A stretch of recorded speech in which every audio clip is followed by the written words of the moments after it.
Olá, seja bem-vinda, bem-vindo ao canal Angeline. O tema de hoje é uma festa popular brasileira conhecidíssima aqui no nosso país. Vamos falar sobre a procissão de Iemanjá. E quem explica para nós como é Iemanjá e como é feita essa festa é o Babalorixá Marcelo de Ologunledé. Ele é um dos organizadores da procissão religiosa na cidade de Santos, no litoral do estado de São Paulo. E antes de começar essa nossa conversa, eu te faço aquele convite. Se você ainda não é inscrito, faça sua inscrição aqui no canal Angeline, deixe seu like, acione o sininho e também nos acompanhe pelo Spotify. Colabore para disseminar cada vez mais a cultura do encontro e a cultura da paz.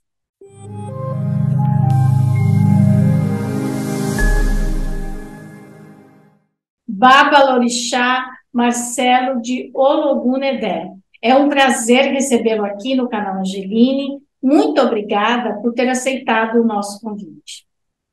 Olá, eu que agradeço, em nome de toda a comunidade tradicional de terreiros, como coordenador da procissão de Iemanjá oficial do Estado de São Paulo, do calendário turístico, da cidade de Santos, como vice-presidente e conselheiro do Conselho Municipal de Desenvolvimento e Participação da Comunidade Negra de Santos. Muito obrigado pelo carinho, muito obrigado pelo convite. Nós que nos sentimos honrados de poder estar aqui nesse canal, onde as pessoas entrarem, onde divulga as belezas das nossas tradições, do povo preto, do povo negro, e da sua cultura e das suas tradições. Muito obrigada. Pai Marcelo, posso chamá-lo assim daqui para frente, né? Sim, sim, fique à vontade. Então, o que eu gostaria é que o senhor começasse nos contando quem exatamente é Iemanjá. O que Iemanjá representa, principalmente para o candomblé e a Umbanda? Bem, Iemanjá é um dos orixás mais populares, né?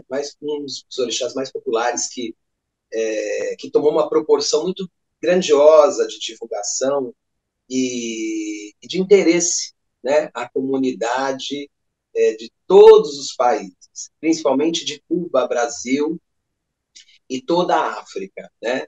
É uma divindade que representa a mulher, a mãe de todas as mães, representa a fecundidade, a fertilidade, representa o seio materno, a família, representa tudo aquilo que a sociedade necessita, e a mulher empoderada, onde ela, por por seu conhecimento e principalmente pelo seu lado intuitivo, instintivo, tem como a protetora, né? Emanjá é um orixá que foi cultuado, sempre cultuado à beira de água, de rios e mares. Aquela que traz a grandeza, da prosperidade, aquela que traz o alimento, aonde o nome Iemoejá significa a mãe dos filhos peixes. Por isso que a própria ciência já diz que tudo provém da água. A água é a razão da vida. Então, a questão da representação da água na humanidade é de grande importância, até mesmo no planeta. Então, Nemanjá, por ser a dona dos mares, dos rios também, como na Nigéria, cultuada dos rios, e todo rio deságua no mar, e todo mar é esse grande oceano onde o planeta mais água do que terra. Emanjá se tornou uma divindade soberana, mãe de vários orixás.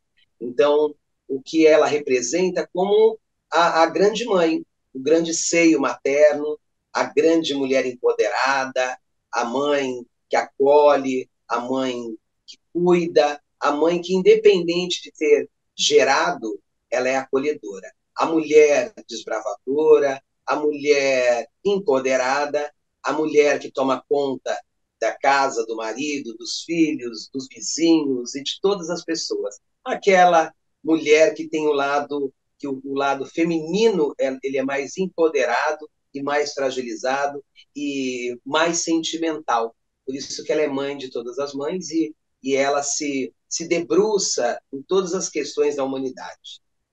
E eu li que Iemanjá, na verdade, teve dois maridos. E eles começaram a não gostar dos seios dela, porque achavam muito grandes. E ela, então, tem uma atitude de sair do rio e vai desaguar no mar. Então, ela também se mostra uma mulher empoderada, no sentido assim, ela é feminina, ela é mãe, mas ela é de uma grande atitude, não é? Sim, sim. O seio, né? Até porque o perfil, né, de beleza da cultura africana é totalmente oposta da cultura ocidental e outras culturas. Porque a mulher mais gordinha, mais robusta, de seios grandes, significa fartura, aquela que tem para os seus que gerou e para todos aqueles que necessitam. O sentido da cultura, né, da valorização da mulher, de um perfil, né, que não é o perfil ocidental, onde na África tudo que é robusto, redondo, é símbolo de fartura e de nobreza, até porque a grande maioria das mulheres lá tem como esse conceito de beleza, e os homens, o seio farto significa abundância. Então ela não criou somente os filhos que ela pariu, mas todos aqueles que necessitaram de um amparo de mãe. Então, por isso que Iemanjá é tão acolhedora e que ela passa essa energia todos os finais de ano, onde todas as pessoas se colocam de branco e vão no litoral, por todo o território nacional e por muitos lugares, países onde tem mar, onde tem rio, onde tem água, ser homenageada devido àquela que é abrangente, né? É a mãe adotiva, a mãe que cuida, aquela que zela. E o seio, né, robusto, o seio maiores, significa isso, abundância, né? Onde ela nunca termina de ser mãe, ela é mãe sempre, porque ela sempre está amamentando, sempre, sempre. Isso é dentro dos itãs, das histórias africanas. Então, é um dos orixás mais conhecidos e populares da nossa tradição. E o sincretismo de Iemanjá entre a Umbanda e a Igreja Católica é a Nossa Senhora dos Navegantes? Para algumas regiões tem como o Iemanjá como Nossa Senhora dos Navegantes, né? Uma grande maioria, porque está ligada ao mar, está ligada aos peixes, né? À pesca, e Iemanjá é simbolizada como mulher peixe, né?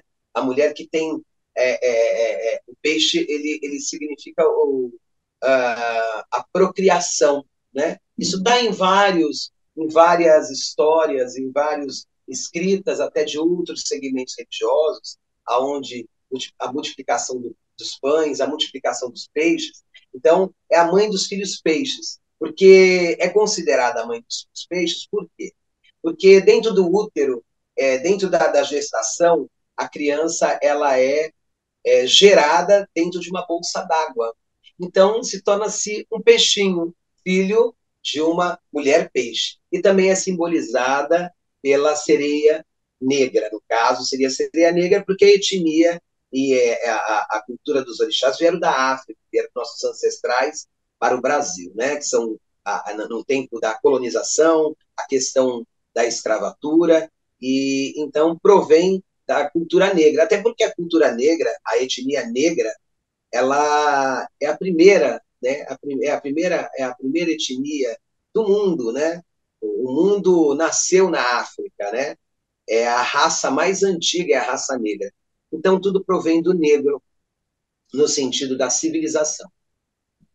E aí, eu queria saber por que que as pessoas fazem essas oferendas no mar, ao mar, né? E aí, por que que elas escolhem perfume, rosa branca? Qual é o significado desses objetos? Bem, pegando esse viés da pergunta anterior, quero te deixar ressaltado que a Umbanda nasceu no Brasil, né? O Candomblé trouxe essas tradições, herança ancestral, aonde foi trazido com os negros, os escravos.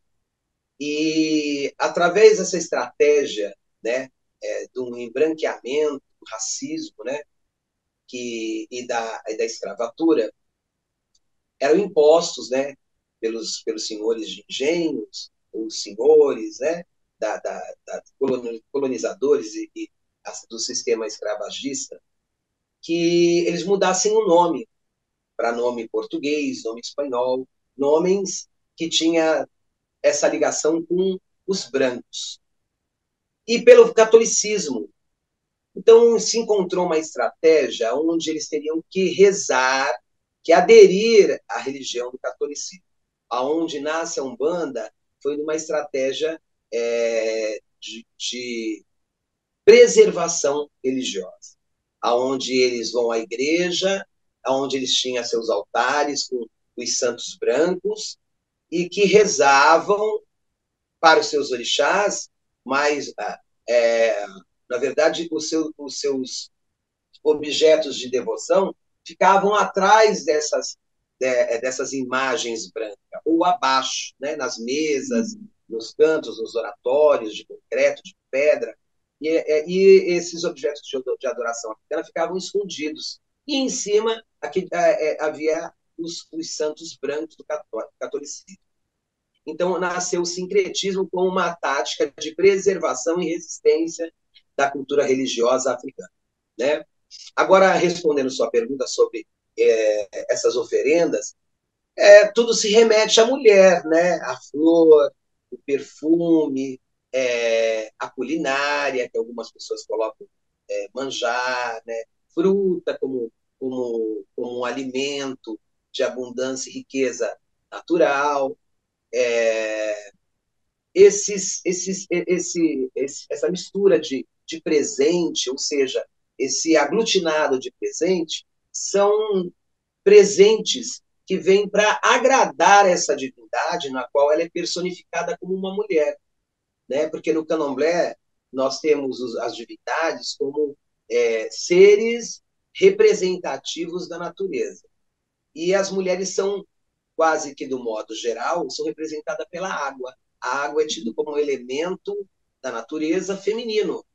E quando você vem agradar, o que mais uma mulher gosta? De ser presenteada com flores, né, com perfume, com mimos. Então, são mimos que, nesse momento de conectividade com a religiosidade, a gente leva a esses lugares de adoração que é a própria natureza, e ao mesmo tempo ela faz o papel do alimento, né? Do alimento que se torna-se algo que não é um impacto ambiental, quando feito devidamente da maneira correta, até por conta que se as divindades são personificação da natureza, não deve haver um impacto ambiental. Porque havendo um impacto ambiental, você deixa de adorar de um modo positivo e ofender ou ferir, né? aquele espaço, um dos espaços da natureza, no qual é personificado por essa divindade, no caso, Iemanjá. E quem frequenta o candomblé, quem frequenta a Umbanda, há um ritual que deve ser cumprido no dia de Iemanjá? Olha, eu vou lhe falar uma coisa, a você e a todos os seus seguidores, né? São pessoas, com certeza, que diversas, buscando conhecimentos e matando curiosidades, né? Porque hoje a internet, além de informar, né? Que deveria ser sempre para o lado positivo, quando não é fake news, né? Ela trazendo a informação, ela acaba elevando uma sociedade, né? Mesmo que você não seja um adepto daquele segmento, seja ele qual for. Mas o conhecer te enriquece. Então, o que acontece? Dentro de toda essa questão religiosa, o candomblé tem como uma de suas bandeiras a liberdade de viver. Então, o candomblé é uma religião no qual as pessoas são aceitas como são, né? Nós, do candomblé, não somos pessoas que o que nos interessa é a sua prática religiosa e a sua boa conduta, né? Até porque o que é tido como pecado, né, em algumas culturas, em outras não são. Haja visto que nos países africanos, os homens eles podem ter mais que uma mulher, eles podem ter, mas tratá-las todas por igual. Mas isso não é uma libertinagem, isso é uma cultura, né, diferente da cultura ocidental, das outras culturas, no qual tem uma visão deturpada, diferenciada. E no candomblé nós temos esse conceito que nós podemos ver, olhar, mas respeitar é um dever. Exigimos, sim, respeito ao próximo, amor ao próximo, tudo aquilo que você possa vir fazer com liberdade, não com libertinagem, né? De uma forma que não prejudique as pessoas, né? Porque temos um ditado no candomblé que temos a liberdade de escolha, mas temos o dever de sabermos que o resultado cabe a cada um de nós, a responsabilidade do resultado. Como dizem Portanto, os budistas, né? Como dizem os budistas, Pai Marcelo, nós somos o resultado das consequências das nossas escolhas. exatamente, no candomblé também. Então, haja visto que tem religiões que é muito próximo. Como você citou agora, o budismo, né, na questão do povo oriental, porque também é um povo milenar. Então, os povos milenares, eles têm esse conceito, que liberdade é um direito de cada um, escolha é um direito de cada um. Porém, o resultado é de responsabilidade daquele que tem a liberdade de escolha. Então, a E religião, ela tem... Pode falar. não, eu só queria entender se nesse dia 2 de fevereiro, quem frequenta precisa ter algum ritual, ou essa pessoa basta ela ir ao mar, ao rio, para fazer uma oferenda? Então, na verdade, é o que eu ia entrar agora nessa parte de te responder Sim. mais diretamente. É que a questão que no candomblé, nas religiões de matriz africana, não existe essa obrigatoriedade, né? Você pode ser uma pessoa até devota e ser da religião ou não ser, e ter aquele comprometimento de ter que estar naquele lugar ou levar alguma coisa. Isso é o que vem da sua própria natureza, né? A obrigatoriedade, não. Porque o candomblé, ele fala sobre natureza. Tudo que envolve o natural, para nós, é de grande valia, de grande valor.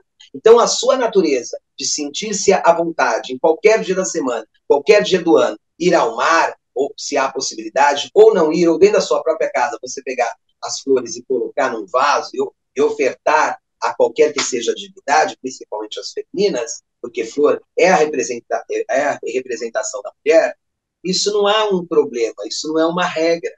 Mas é muito comum que quando chega nesses momentos onde as pessoas se aglutinam, né, que há essa corrente de energia, porque nesse dia 2 de fevereiro ou no mês de fevereiro, independente do dia, né, que foi dado por nós no Brasil, as pessoas sintam a necessidade de estar nesses lugares, para estar ali juntamente aos pés da água, aos pés da natureza, sentindo a vibração, sentindo a energia da coletividade, aí isso brota, não que haja uma obrigação.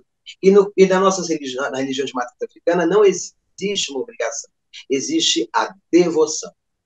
Pai Marcelo, o senhor é o coordenador religioso da procissão de Iemanjá na cidade de Santos, em São Paulo. Eu quero que o senhor conte um pouco sobre a procissão, como ela é feita, e enquanto o senhor vai falando, a gente vai colocando as fotos que o senhor, a sua assessoria cederam aqui para o canal Angeline, para a gente ir tendo uma ideia de como acontece essa procissão. Bem, a procissão de Iemanjá de Santos, ela deu início no ano 2000. E não foi pela minha pessoa. Foi por um babalorixá, que já faleceu, Pai Vival, de Ologunedé, também era do mesmo orixá que o meu. Ele iniciou a procissão em 2000 e ficou durante um período de 4, 5 anos. Ele faleceu uma senhora também do mesmo orixá, uma Yala orixá, uma mãe de santo, assumiu. Por um ano, Mãe Toloquê de Ologunedé. Também executou como coordenadora da procissão durante um ano. No mesmo ano que ela coordenou, ela veio a falecer, infelizmente. Posteriormente, fui eu. Em 2007, eu entro em ação, juntamente com a Prefeitura Municipal de Santos, e eu fiz uma repaginada, porque a procissão era num local que não era justamente de frente ao mar, né? Mas aí eu quis fazer toda uma modificação e trazer realmente, de fato, mais à frente ao mar, num lugar muito mais privilegiado, que é a praia, que é do lado do Aquário Municipal de Santos, e que hoje temos a estátua da Sereia Negra, que foi colocada pela prefeitura, né? Mas que o projeto foi da minha autoria, da minha pessoa, e que temos lá como marco da procissão de Iemanjá de Santos. Então, a procissão ela nasce primeiramente religiosa. Ela era somente religiosa, só existiam os atos religiosos, né? Levava-se os presentes, os integrantes da religião iam, faziam um ritual ali naquele momento, com o som dos tambores, dos atabaques, e dali seguia-se a pé até uma ponte onde, nesse atracadouro de barco, eles pegavam barcos e levavam um presente ao mar. Retornavam e ali se encerravam. Na minha coordenação em 2007, eu resolvi fazer uma repaginada, porque eu acredito que os espaços religiosos são muito bem estruturados, no modo geral, e que deveriam ser utilizados para a sociedade civil, independente da sua religiosidade. A contribuição que os templos, no modo geral, possam trazer à sociedade e às comunidades. Então, esse trabalho social e cultural eu já faço dentro do terreiro. Quando eu fui convidado a ser o coordenador geral da procissão, eu fiz alguns adendos, né, sobre a questão da mudança de local. Iemanjá tem tudo a ver com a representação do mar, da água, do lado do aquário municipal, por ser Iemoedjá, mãe dos filhos peixes, o aquário municipal da cidade, fica na praia, na ponta da praia, onde fica ao lado também dessa estátua que foi colocada da Sereia Negra, que muitas pessoas acompanharam, a luta da colocação da estátua, devido à questão do preconceito, devido à intolerância religiosa, mas a religião de matriz africana foi vitoriosa e está lá nos dias de hoje. Portanto, assim, eu procurei buscar nesse espaço colocar o nosso empreendedorismo negro, onde as coisas do negro não têm espaço. O negro, nesse país, no Brasil, ou em muitos países, ainda existe o racismo, o racismo contra as questões de tudo que provém do negro. E o que eu pensei? Pensei da seguinte forma: conversando com o governo, eu achei que seria ideal, no momento do sagrado, trazer também um espaço, até porque é da natureza, para os nossos expositores, para grandes artistas que temos dentro do mundo da comunidade negra e dos afrodescendentes. Até por ser o segundo país maior na população negra e afrodescendente, só se perdendo para a Nigéria, que é um país da África onde nasce o berço dos orixás. Então, colocamos barracas com nossos expositores e criamos um palco, aonde se tornou o palco sagrado da procissão de Iemanjá de Santos, aonde damos espaço aos grupos regionais ou não regionais desfavorecidos, que muitas vezes não têm público para mostrar os seus belíssimos trabalhos. Pessoas conhecidas, pessoas famosas, as anônimas, enfim, a procissão ela deu essa margem de espaço ao empreendedorismo negro e, ao mesmo tempo, para a vertente cultural.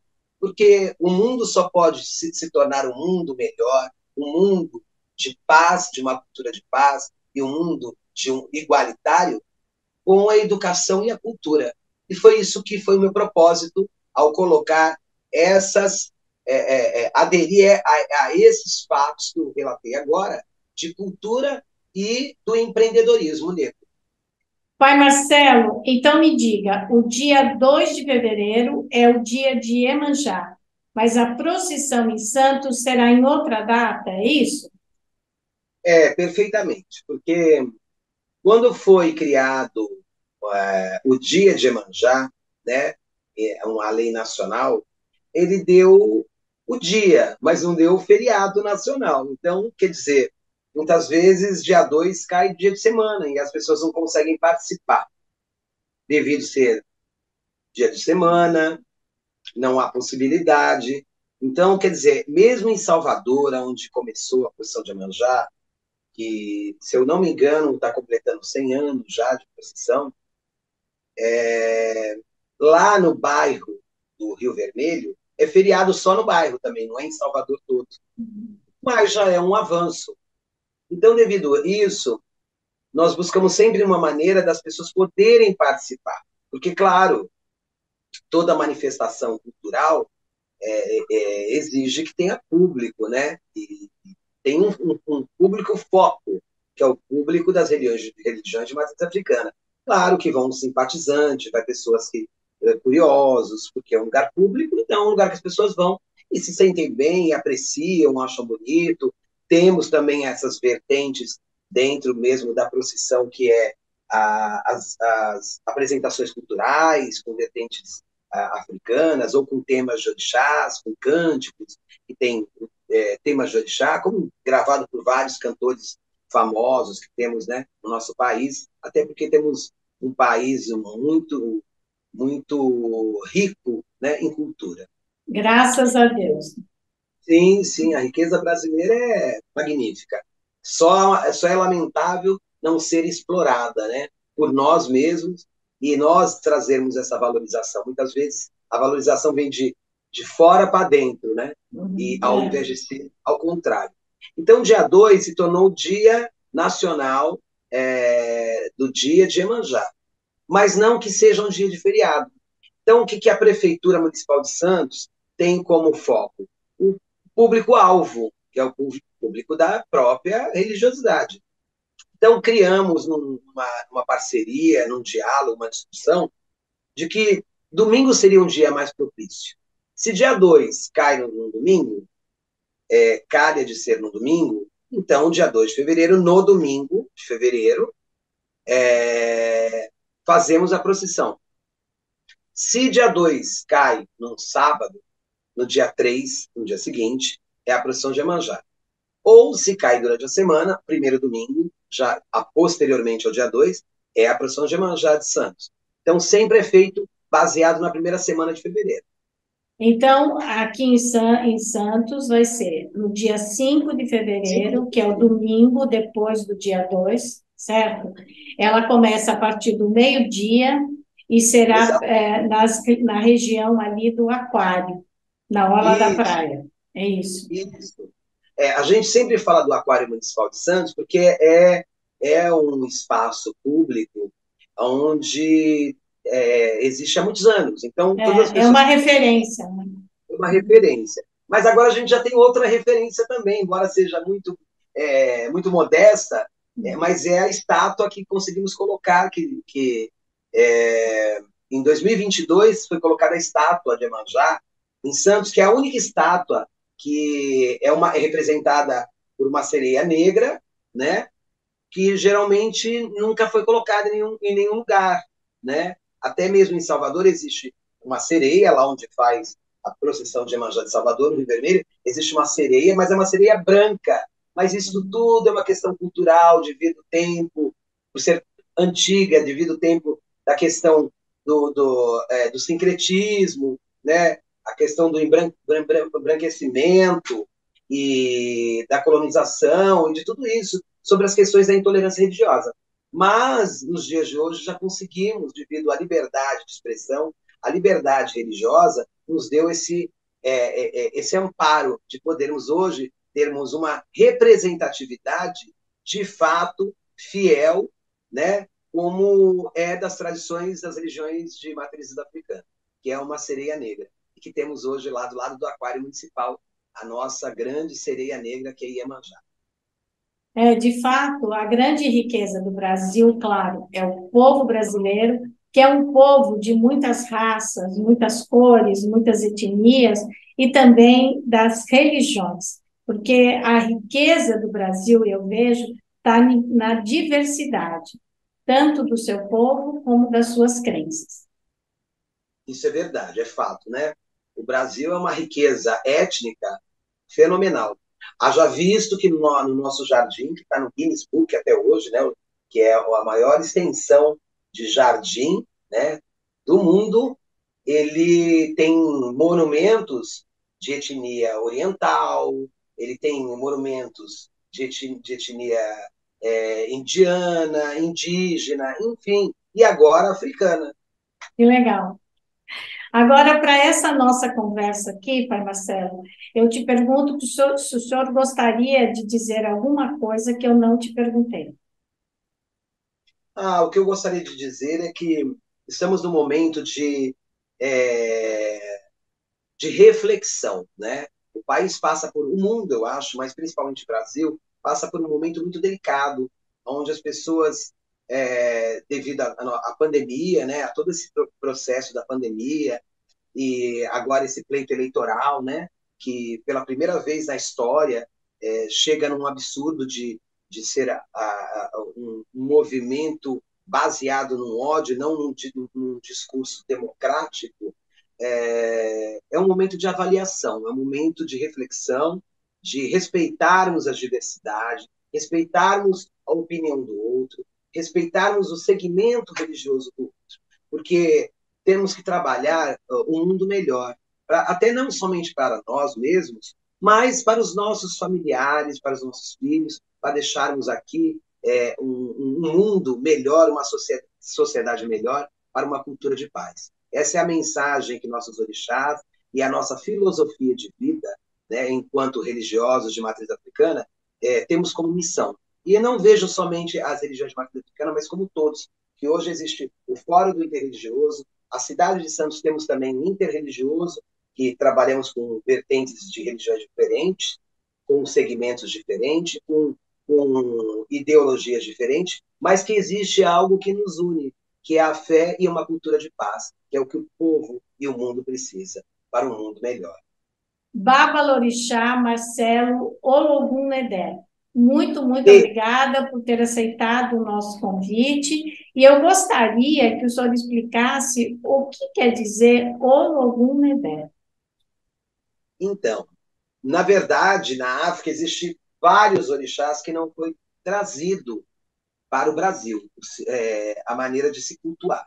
Porque a riqueza africana é tão vasta que existe muitos orixás. Existe o orixá da colheita, existe o orixá das plantações, né? E alguns orixás que começou a ser difundido posteriormente daqueles mais populares. E Ologunedé é um deles, que vem ser um guerreiro, um grande guerreiro, porém jovem, né? É um guerreiro no qual é um orixá que traz consigo os desejos da mãe, a vaidade da mãe, que é o Xum, mas os ideais dos guerreiros africanos de estar buscando as caças, trazendo para suas aldeias, né? O grande justiceiro também, Logoé é um orixá da busca da justiça, né? O impiedoso, devido que quem deve paga e tem que ser pago de fato, o que Xangô vem trazendo como justiça e como Ogum traz como verdade, que a verdade é sempre soberana.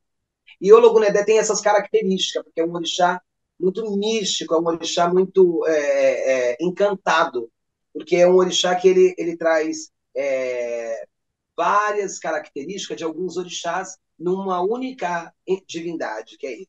Mas ele é um menino, é um caçador, é um rapaz, é um jovem, é uma força jovem que vem dos rios e que vem das matas, né? E das florestas. Então ele tem toda esse conhecimento de como se pesca, como se caça na água, como se caça nas matas, né, nas florestas. Tem o conhecimento do canto dos pássaros, ele pisa na folha seca sem fazer barulho, ou seja, ele tem o conhecimento de tudo isso, de como funciona o ecoturismo, é o orixá do equilíbrio do mundo. Ele vem para equilibrar, ele tem o conhecimento. E sem contar que é uma divindade também que está ligada à magia, ao encantamento, né? O conhecer as plantas, as sementes, ele também é um grande mago, é um grande mágico. Ele é um orixá que ele é encantado. Ele pode se transformar no pássaro, ele pode ser representado por um pássaro, por um felino, por um leopardo, ele pode ser também simbolizado por um peixe, por conhecer o fundo de um rio, dos rios, né? E tem também essa astúcia, né? De um grande caçador e de grande guerreiro. Esse é meu pai, Ologun Neté. Nossa, olha, é uma delícia conversar com você, né? Posso te chamar de você nessa altura do Sim, fique à campeonato. vontade. Olha, muito obrigada, E principalmente. essa característica também da vaidade e de ter essa presença jovial, isso também faz parte da minha própria divindade, o Lobuneté, né? Porque eu sou um homem que esse ano completo 55 anos, mas dizem que eu aparento muito menos. Eu acho que vem da própria divindade no qual eu fui iniciado e que até os dias de hoje, até a minha morte, eu vou estar sempre contemplando e louvando, que é o Lobuneté, o orixá da jovialidade. Muito bem. Bom, Babalorixá, Marcelo Ologunedé.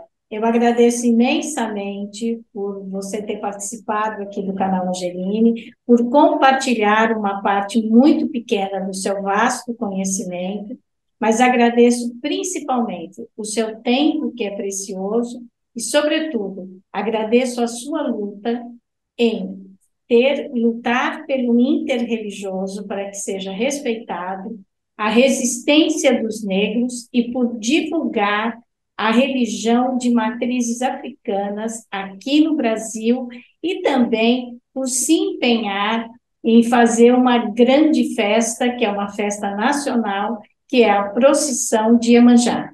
Muito, muito obrigada. Eu que agradeço, quero reiterar aqui o convite a todas as pessoas. Dia 5 de fevereiro, ao meio-dia, ao lado do Aquário Municipal de Santos, na ponta da praia, e ao lado também, ao lado não, à frente, né, da grande estátua de Iemanjá, que é a grande sereia negra. Quero também dizer a todos os líderes religiosos nesse momento, agradecer também a todos os seus telespectadores do seu canal e dizer a todos os líderes religiosos, cada um fazendo um pouco, como a própria instituição, que esse ano, a instituição no qual eu sou ministro religioso, completa 36 anos de fundação. Nós temos um trabalho social e cultural, onde temos o Afoxel Balafim, onde damos aulas de percussão, temos aqui diversas oficinas. Agora, no momento da pandemia, paramos com tudo, paralisamos, mas estamos retomando de novo tudo isso, a nossa gastronomia africana, a nossa riqueza de moda, de cores, de tecido, de modelos, e também a grande percussão que é utilizada em grandes grupos de música. A percussão africana é muito utilizada e muitas pessoas não conhecem. Até a própria gastronomia, que é o nosso mugunzá, o nosso acarajé, o nosso vatapá, o nosso caruru, o nosso acaçá, o nosso abará, o nosso feijão fradinho, a nossa salada de feijão fradinho. Tudo isso provém das religiões de matriz africana e da nossa ancestralidade. E que foi uma riqueza cultural muito abrangente, onde compõe esse país e que contribuiu muito, né, o povo preto, o povo negro, com a riqueza e principalmente o desenvolvimento do Brasil. O Brasil tem uma vasta dívida com o povo preto e sua cultura. Então, É mesmo. estar trazendo um país igualitário é mais do que justo, é mais do que perfeito, é mais do que comprometimento devido a essa dívida que temos com o povo negro, aonde vieram reis e rainhas, não na qualidade de reis e rainhas, onde viviam no seu país, no seu continente, mas vieram na condição de escravos. E que isso vem mudando a cada luta nesses movimentos, e principalmente nas políticas públicas, aonde a gente leva a educação, a Lei 10.639, que fala sobre não mais falar do negro na condição de escravo, mas sim falar da riqueza da história da África. Muito bem. Muito, muito obrigada. E eu agradeço a você aqui, ou que está nos ouvindo pelo Spotify, ou nos assistindo pelo YouTube. Se você considera esse conteúdo relevante, compartilhe o vídeo, compartilhe o áudio e fale do espaço do canal Angeline para a sua família e para os seus amigos. Se inscreva aqui, acione o sininho, deixe seus comentários, faça sugestões e colabore para disseminar cada vez mais a cultura do encontro e a cultura da paz. Até a próxima quinta-feira. Pai Marcelo, muito, muito obrigada. Eu que agradeço, como diz na nossa religião, no idioma Yorubá, o do pé. Muito obrigado e axé a todos. Axé, axé sempre.